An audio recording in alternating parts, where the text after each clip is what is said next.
केरल की राजधानी तिरुवनंतपुरम में शनिवार को खेले गए पांचवें और आखिरी टी20 मैच में ईशान किशन ने अपना पहला अंतर्राष्ट्रीय टी20 शतक जड़ा।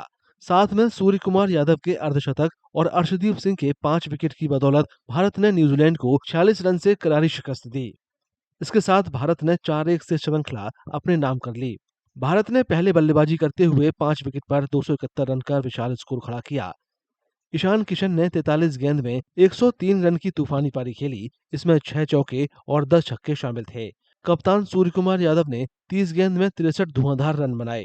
आखिरी ओवरों में हार्दिक पांड्या ने मोर्चा संभाला और महज 17 गेंद में 42 रन की ताबड़तोड़ पारी खेली। भारत ने अपनी पारी के अंतिम 11 ओवर में 189 रन बटोरे। जवाब में फिन एलेन ने 38 गेंद में 80 रन बनाकर न्यूजीलैंड की उम्मीदें बरकरार रखीं, लेकिन पहाड़ जैसा लक्ष्य उनकी पहुंच से बाहर साबित हुआ।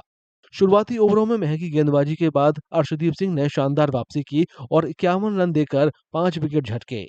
अक्षर पटेल ने भी 3 विकेट लिए। मेहमान टीम 19 ओवर और 4 गेंद में 225 रन पर ढेर हो गई। इस जीत के साथ भारत ने टी20 विश्व कप के लिए अपनी तैयारियां ऊंचे मनोबल के साथ खत्म की।